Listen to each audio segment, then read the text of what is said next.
నమస్కారం గురూజీ. నమస్తే అండి. నా పేరు రఘునందన్ అండి. నేను తెలంగాణ కళారత్నాలని యూట్యూబ్ ఛానల్ ప్రమోటర్ని. మీ కళా పరిచయం గురించి చెప్పండి మాస్టారు. సార్ నమస్తే. మీకు మీ ఛానల్ అభిమానులందరికీ కూడా నమస్కారం తెలియజేసుకుంటూ, నా పేరు బల్లేపల్లి మోహన్, సినీ సంగీత దర్శకుడిని, గాయకుడిని. తెలంగాణ మలిదశ ఉద్యమానికి మొట్టమొదటి పాటలు చేసింది నేను, బల్లేపల్లి మోహన్. ఇది మీ అందరికి చాలామంది తెలియదు. వానమ్మ వానమ్మ అనే పాట 2001లో ఆ పాట తెలంగాణ సమాజాన్ని ఆలోచింపజేసినటువంటి గొప్ప పాట, రూతలు ఊగించింది. ఆ పాటను నేనే చేసింది. Very good, congrats. అప్పుడు తెలంగాణ ఉద్యమంలో చాలామంది కళాకారులు ఉద్యమంలోకి రమ్మంటే పరారైపోయారు, ఇది వచ్చేదా సచ్చేదని. కానీ అప్పుడు నేను దగాపడ్డ తెలంగాణ అనే ఒక టైటిల్ పెట్టి 5 పాటలు రికార్డ్ చేసి రిలీజ్ చేశాను. అది కరీంనగర్ మొట్టమొదటి సభలో రిలీజ్ చేశాము. వానమ్మ వానమ్మ వానమ్మ ఒక్కసారన్న వచ్చిపోవే వానమ్మ, వానమ్మ వానమ్మ వానమ్మ ఒక్కసారన్న వచ్చిపోవే వానమ్మ. సేలల్లో నీళ్లు లేవు, సెలకల్లో నీళ్లు లేవు, వాగుల్లో నీళ్లు లేవు, వంపుల్లో నీళ్లు లేవు, నిన్నే నమ్మిన రైతు కళ్ళల్లో నీళ్లు లేవు. వానమ్మ వానమ్మ వానమ్మ ఒక్కసారన్న వచ్చిపోవే వానమ్మ. ఈ పాట మీ అందరికీ తెలుసు. ఇది తెలంగాణ ఉద్యమానికి ఒక ఆలోచింపజేసినట్టు గొప్ప పాటను చేసినందుకు నాకు చాలా ఆనందంగా ఉంది. అదేవిధంగా ఇంకొక పాట రమేష్ అని నా మిత్రుడు రాశారు. దగపడ్డ తెలంగాణ వీరపుత్రులారా, తలవంచని తెలంగాణ శౌర్యపుత్రులారా, ఇకనైనా కళ్ళు తెరిచి రండి వేదామిపుడు తెలంగాణ రాష్ట్ర అవతరణానికి తొలి అడుగు. జై తెలంగాణ, జై జై తెలంగాణ, పోరు తెలంగాణ, ఇది వీర తెలంగాణ. ఇదని మీ అందరూ తెలుసు. 10 జిల్లాల కాన్వాయిలో నా పాటే ప్రాణంగా, ప్రతి కారులో నా పాటలు మోగే. అదే నాకు ఆనందం, తెలంగాణ వచ్చింది. ఎక్సలెంట్. ఆ తర్వాత నా ప్రక్రియ నేను సినిమా ఇండస్ట్రీ, సంగీత దర్శకుడు, గాయకుడుగా గౌరవనీయులు వందే మాతరం శ్రీనివాస్ గారి దగ్గర శిష్యరికం పొంది 10 ఏళ్ల పాటు వారి దగ్గర నేను జయమంత్రిగా, శ్రీరాములయ్య, అనేకమైనటువంటి ఒక 60-70 సినిమాలకి వారితో పాటు నేను వారి దగ్గర అసిస్టెంట్గా చేయడం నాకు చాలా ఆనందం. ఎందుకంటే వారి దగ్గర అనేకమైన మెళకువలు, సంగీతం యొక్క గొప్పతనాన్ని నేను నేర్చుకొని ఈరోజు కొన్ని వేల పాటలకు సంగీతాన్ని అందించి కొన్ని వందల పాటలు పాడాను. 32 సినిమాలకు సంగీతాన్ని అందించాను.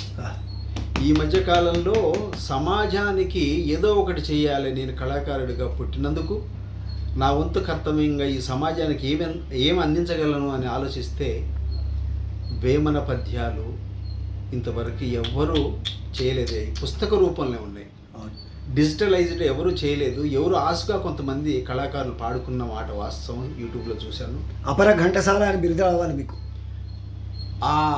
అయితే దాదాపు 2.5 సంవత్సరాల నుంచి ప్రతి శనివారము 7 పద్యాలు, దాని తాత్పర్యంతో కూడిన మొత్తం 7 పద్యాలు రిలీజ్ చేస్తున్నాను. ఈ రోజుకి 2.5 సంవత్సరాల నుంచి ఏ వారం మిస్ కాకుండా కంటిన్యూగా ఈ రోజు వరకు కూడా చేస్తున్నాను. ఇప్పటికి 127వ ఎపిసోడ్ మన శనివారం రిలీజ్ చేశాను. 144, 148 ఎపిసోడ్కి 1008 పద్యాలు అవుతాయి. అంటే నేను ఎందుకు చెప్తున్నానంటే వేమన పద్యాలు నీతి పద్యాలు అంటే నిజంగా వేమన గారు ప్రజాకవి అని చెప్పాలా. గత కవులందరూ కూడా ప్రజల కోసం తక్కువ రాశారు. అంత రాజుల కోసం, మా రాజ్యాల కోసం రాసిన వాళ్ళు ఎక్కువ మంది ఉన్నారు.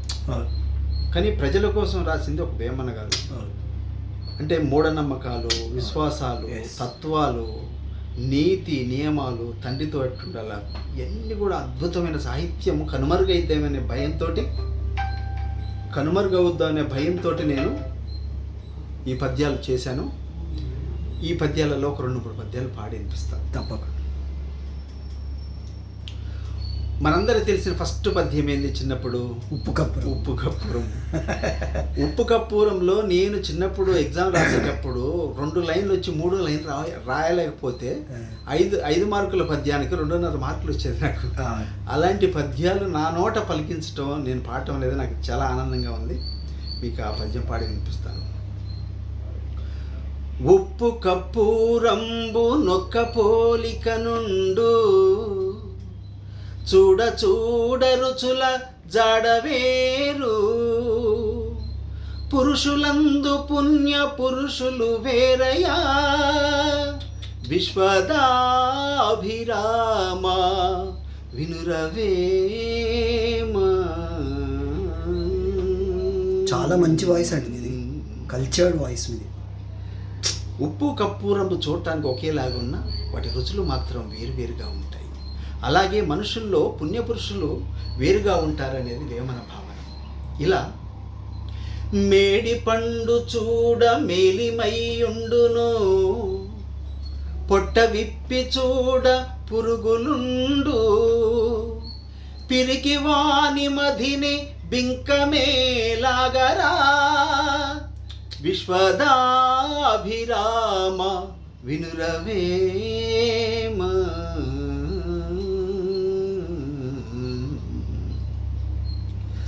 తల్లిదండ్రుల మీద దయలేని పుత్రుడు, పుట్టనేమి వాడు గిట్టనేమి, పుట్టలోని చెదలు పుట్టదా గిట్టదా, విశ్వదాభిరామ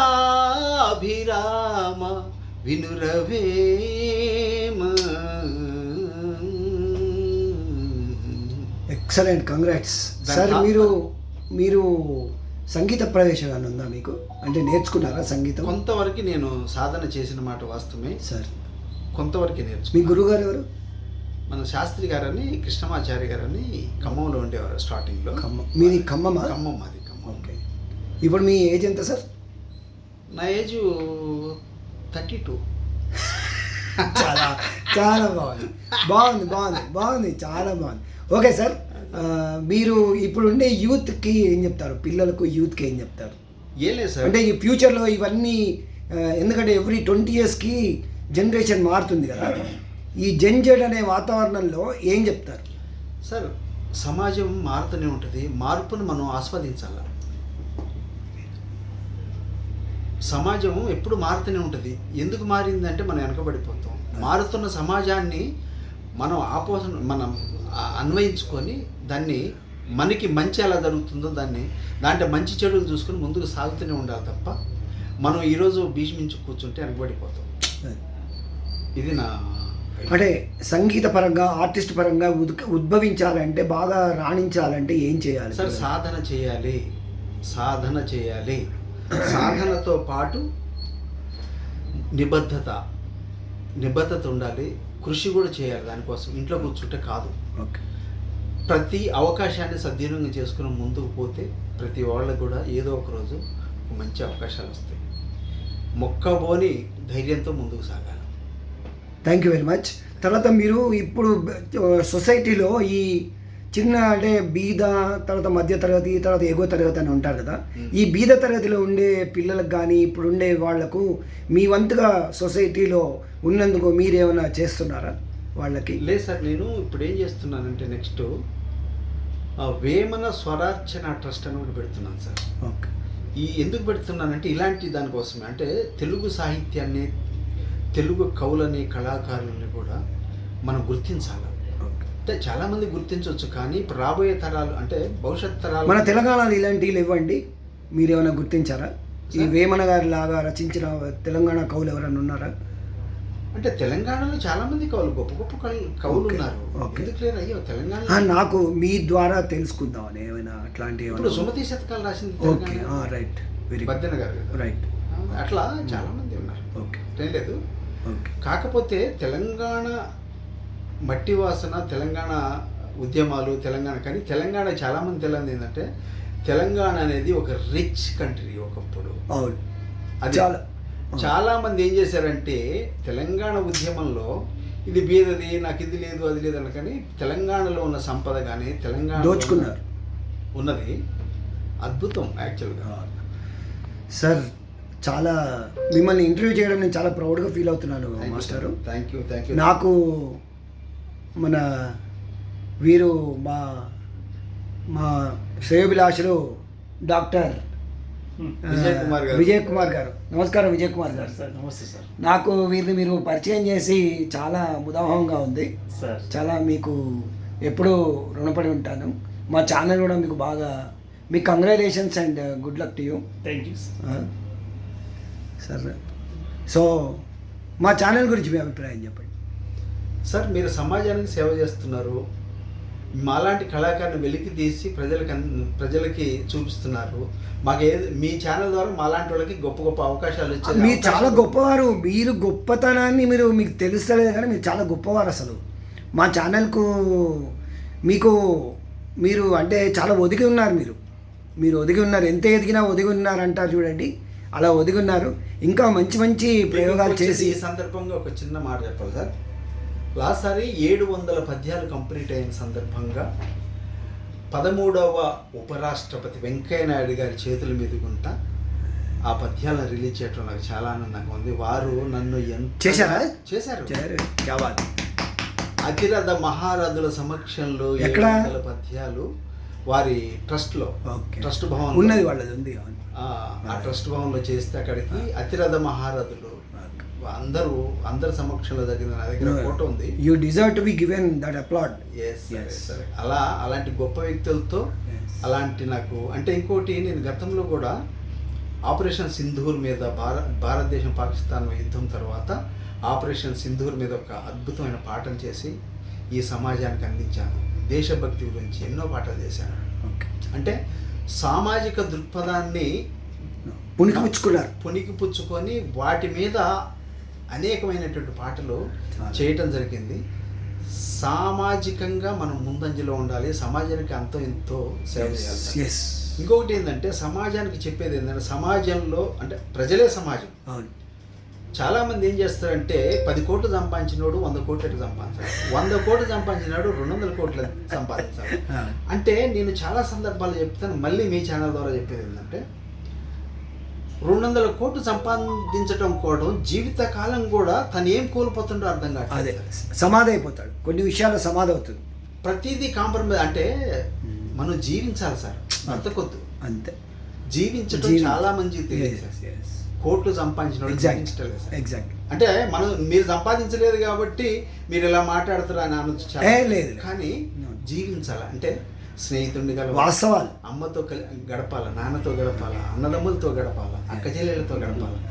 ఆ అనుబంధాలు గతంలో ఉమ్మడి ఫ్యామిలీస్ ఉన్నప్పుడు అనుబంధాలు, మా అన్న పిల్ల కోసం నేను కష్టపడి దానికోసం అది ప్రయోజకురాలైందాక నేను కష్టపడేవాడిని. అంటే చెప్తాను, అట్లా ప్రతి వాళ్ళు కూడా ఉమ్మడి ఫ్యామిలీ ఉన్నప్పుడు అన్న కోసం, తమ్ముడు కోసం అన్న ఎంతో కష్టపడ్డారు. ఈరోజు అది లేదు సార్, అది బాధాకరమైన విషయం. అంటే చిన్న ఇల్లు, అమ్మ లేదు, నాన్న లేదు, అన్న లేడు, తమ్ముడు లేడు. మీ ఫ్యూచర్ అంబిషన్స్ ఏంటి, ఫ్యూచర్ ప్లాన్స్ ఏంటి? మీకు ఏమైనా అవార్డ్స్ వచ్చాయా, రివార్డ్స్ వచ్చాయి? నాకు చాలా అవార్డ్స్ వచ్చినాయి సార్. నాకు చెప్పుకోదగ్గ అవార్డు ఏమైనా ఉందా? చాలా ఉన్నాయి కానీ ఒకటి చెప్తా. చెప్పండి. నాకు తమిళనాడు గవర్నమెంట్ నాకు ఈ వేమన పద్యాలకు ఇది 3 రోజులు సెమినార్ పెట్టి దాంట్లో నాకు అవార్డు ఇచ్చారు వేమన పద్యాల కోసం. కలైమామని అలాంటివి ఏమైనా ఇచ్చారా? కలైమామని కాదు, అది ఏదో ఒక మంచి అవార్డు ఇచ్చారు. అది నా దగ్గర ఉంది, మీకు పంపిస్తాను. ఓకే, మీరు ఇంకా మంచి మంచి ప్రోగ్రామ్స్ చేస్తూ మీ ఫ్యూచర్ అంబిషన్స్, ఇంకా మీ గోల్స్ అన్ని రీచ్ కావాలని మా ఛానల్ ద్వారా మేము భగవంతుని ప్రార్థిస్తున్నాం. Thank you sir. Thank you very much. Thank you, ధన్యవాదాలు.